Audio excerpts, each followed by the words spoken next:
বন্ধুরা, আগামীকাল পবিত্র রাম নবমী। বন্ধুরা, শাস্ত্র অনুযায়ী এই রাম নবমীর দিন যদি কিছু নিয়ম পালন করতে পারে, তাহলে বন্ধুরা আপনাদের জীবনে এসে পড়বে ভগবান বিষ্ণুর বিশেষ কৃপা। তাই বন্ধুরা, যার ফলে আপনার সকল মনস্কামনা পূরণ হবে, সেই সঙ্গে সঙ্গে আপনারা সর্বকর্মে সফলতা পাবেন, জীবনে সুখ শান্তি সমৃদ্ধি থাকবে। হ্যাঁ বন্ধুরা, আপনারা একেবারে ঠিকই শুনছেন। এই রাম নবমীর দিন আপনি যদি আপনার বাড়ির তুলসী তলায় এই জিনিসটি বেঁধে দিতে পারেন, তাহলে আপনার যেমন আর্থিক উন্নতি হবে অবধারিত, ঠিক তেমনি টাকা আসবে ঝড়ের বেগে। এক কথায় বলতে গেলে সুখ শান্তি ধন সম্পত্তি আপনার সংসারে উপচে পড়বে। তাই বন্ধুরা, এই নিয়মগুলো রাম নবমীর দিন অতি অবশ্যই মেনে চলুন।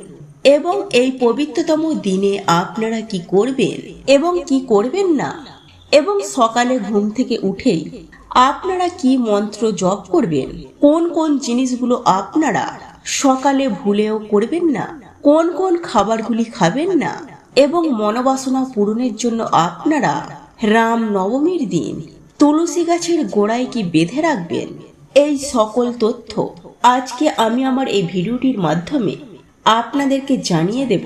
তাই এই প্রসঙ্গে বিস্তারিত জানার আগে আপনাদেরকে বলে রাখি, আপনি যদি আমাদের চ্যানেলে নতুন হয়ে থাকেন, তাহলে চ্যানেলটি অবশ্যই সাবস্ক্রাইব করুন এবং পাশে থাকা নোটিফিকেশন বেল আইকনটি ক্লিক করুন।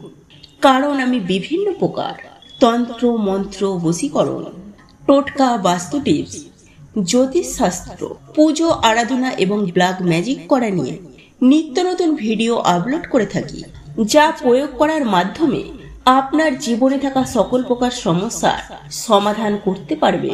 চলুন এইবার মূল আলোচনায় প্রবেশ করা যাক। তবে মূল আলোচনায় প্রবেশ করার আগে আপনারা যদি স্বয়ং পরমেশ্বর ভগবান শ্রীকৃষ্ণ আশীর্বাদ ও কৃপায় নিজেদের জীবনে সুখ শান্তি সমৃদ্ধিকে ধরে রাখতে চান, তাহলে জয় শ্রীকৃষ্ণ রাধে রাধে লিখে কমেন্ট অবশ্যই করবেন। বন্ধুরা, আমরা আপনারা প্রত্যেকেই জানি এই রামনবমী অত্যন্ত গুরুত্বপূর্ণ প্রত্যেকের জন্য। তাই এই পবিত্র রাম নবমীর দিনে সামান্য কিছু কাজ মানুষের দুঃখ কষ্ট জ্বালা যন্ত্রণা রোগ ব্যাধি দারিদ্রতাকে সুনিশ্চিতভাবে ধ্বংস করে দেয়। আবার বন্ধুরা, এই দিনে করা কিছু কিছু ভুল আমাদের জীবনে ডেকে আনে চরম ভয়ঙ্কর দারিদ্রতা ও মহা বিপদ। এক কথায় বলতে গেলে আমাদের সৌভাগ্যের নাশ ঘটে এবং পরিবার লক্ষ্মীশ্রী হয়, ফলে পরিবারে নেমে আসে ঘোর অমঙ্গলের করাল ছায়া। তাই বন্ধুরা, সবার প্রথমে এই রামনবমীর দিন সকালে ঘুম থেকে উঠে আপনারা ভগবান বিষ্ণুকে স্মরণ করবেন। আপনারা মাটিতে পা দেওয়ার আগেই আপনারা ভগবান বিষ্ণুর বিশেষ এই মন্ত্রটি জপ করবেন। আর এই মন্ত্রটি হলো ওং নমো ব্রহ্মাণ্ড দেবায় গ্রো ব্রহ্মণ হিতায় চ জগদ্ধৃতায় শ্রীকৃষ্ণায় গোবিন্দায় নমো নমঃ।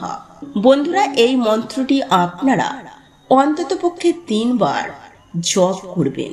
আর যদি আপনারা এই মন্ত্রটি রাম নবমীর দিনে সকালে ঘুম থেকে উঠে মন্ত্রটি জপ করতে না পারেন, অন্তত পক্ষে স্নান করে এসে হলেও এই মন্ত্রটি জপ করুন। সেই সঙ্গে সঙ্গে সকালে ঘুম থেকে উঠে আপনারা কোন কোন জিনিসগুলি আপনারা এড়িয়ে যাবেন সেগুলি জেনে রাখুন। বন্ধুরা, এই রাম নবমীর দিন সকালে ঘুম থেকে উঠে কোনো কিছু দর্শনের আগে ভগবানের দর্শন করুন। তাই ঘুম থেকে উঠেই আপনারা ফাঁকা কলসি দেখবেন না, ঝগড়া ঝামেলা বা অশ্লীল কোনো কিছু দেখবেন না। এই পবিত্রতম দিনে আপনারা যতটা পারবেন এই সব জিনিসগুলি থেকে দূরে থাকুন। বন্ধুরা, সকালে রান্নাঘরে প্রবেশ করার আগে, হাঁড়ি বা ফাঁকা পাত্র দেখার আগে ভগবানকে স্মরণ করে তারপর রান্নাঘরে প্রবেশ করুন। সেই সঙ্গে সঙ্গে ঘুম থেকে উঠেই কারো ছায়া বা আয়না দেখবেন না। সেই সঙ্গে সঙ্গে আরো একটি বিষয় মাথায় রাখবেন বন্ধুরা, এই পবিত্রতম দিনে মাথায় সাবান শ্যাম্পু দেবেন না। সেই সঙ্গে সঙ্গে চুল নখ দাড়ি কাটবেন না। এই দিন আপনারা যারা মেনে চলতে পারবেন তারা আমিষ জাতীয় খাবার ভুলেও খাবেন না। যেহেতু এই রাম নবমীর পবিত্রতম দিনে আমিষ খাবার ভুল করেও গ্রহণ করে থাকেন, তাহলে আপনাদের জীবনে একেবারে অধঃপতন নেমে আসবে, এটুকু নিশ্চিত। সেই সঙ্গে সঙ্গে ভুলেও মদ্যপান করবেন না।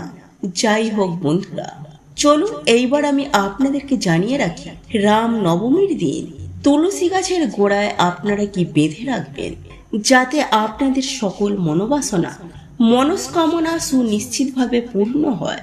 সবার প্রথমেই আমি আপনাদেরকে বলে রাখি বন্ধুরা, শাস্ত্র অনুসার নিত্য তুলসী মহারানীর পুজো আরাধনায় মানুষের দুর্ভাগ্যের নাশ হয়, কারণ তুলসী মহারানী হচ্ছেন ভগবান বিষ্ণুর পত্নী। তাই আপনারা এই পবিত্র রাম নবমীর দিনে একটি লাল ওড়না, যা দেবী মাকে অর্পণ করা হয়, তা বাড়িতে এনে আপনারা মনস্কামনা মনোবাসনা জানিয়ে তা তুলসী গাছে জড়িয়ে দিন। বন্ধুরা, যদি আপনারা এই পবিত্র রাম নবমীর দিনে করতে পারেন, তাহলে আপনারা এটি যে কোনো বৃহস্পতিবার দিনও করতে পারেন।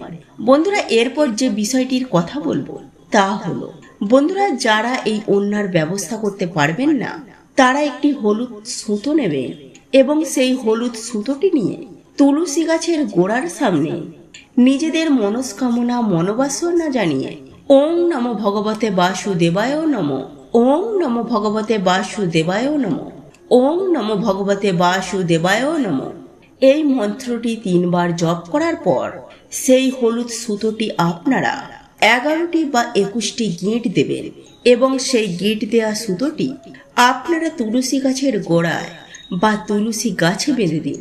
যখন আপনাদের মনোবাসনা মনোকামনা পূরণ হবে, তখন সেই সুতোটি আপনারা খুলে কোনো প্রবাহমান জলাশয়ে ভাসিয়ে দেবেন।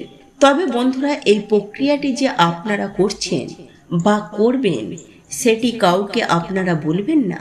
তবে একটি বিষয় আপনাদেরকে অবশ্যই মাথায় রাখতে হবে যে এই উপায় বা ক্রিয়াটি করার জন্য আপনাকে অতি অবশ্যই নিরামিষ আহার গ্রহণ করতে হবে। সেই দিন ভুল করেও কোনো রকমের আমিষ জাতীয় খাবার বা মদ্যপান নেশাভাম করবেন না। পরিষ্কার পরিচ্ছন্ন শুদ্ধ বস্ত্র পরিধান করে হাত পা ধুয়ে আপনাদের পক্ষে যদি সম্ভব হয়, তাহলে একটু গঙ্গা জল মাথায় ছিটিয়ে নেবেন। তারপরই এই উপায় বা ক্রিয়াটি করবেন। দেখবেন মাতা তুলসী রানীর অশেষ কৃপায় আপনাদের সকল মনস্কামনা পূরণ হবে। সেই সঙ্গে সঙ্গে আপনাদের বাস্তুদোষ দূর হবে। আপনাদের সংসার থেকে দারিদ্রতা অভাব অনটন দূর হবে। মাতা লক্ষ্মী ও তুলসী মহারানীর আশীর্বাদ ও কৃপায় আপনারা রাতারাতি কোটিপতি হয়ে যাবেন। ভিডিওটি কেমন লাগলো তা কমেন্ট করে অবশ্যই নিজের মতামত জানাবেন। ভালো লেগে থাকলে অবশ্যই একটি লাইক করবেন। কমেন্টে ভক্তি ভালোবাসা ও শ্রদ্ধার সহিত জয় মা লক্ষ্মী দেবীর জয় বা জয় শ্রীকৃষ্ণ রাধে রাধে একটি বারের জন্য হলেও লিখে যাবার জন্য অনুরোধ জানাচ্ছি। আর আপনি যদি আমাদের চ্যানেলে নতুন দর্শক হয়ে থাকে, তো বিশেষভাবে অনুরোধ করব চ্যানেলটি অবশ্যই সাবস্ক্রাইব করে পাশে থাকা নোটিফিকেশন বেল আইকনটি অন করে রাখবেন। তাহলে সকলে সুস্থ থাকুন, ভালো থাকুন, পরম করুণাময় ঈশ্বরের অশেষ কৃপায়। তো আবারও কথা হবে আপনাদের সাথে নতুন কোনো ভিডিওর বিষয় নিয়ে।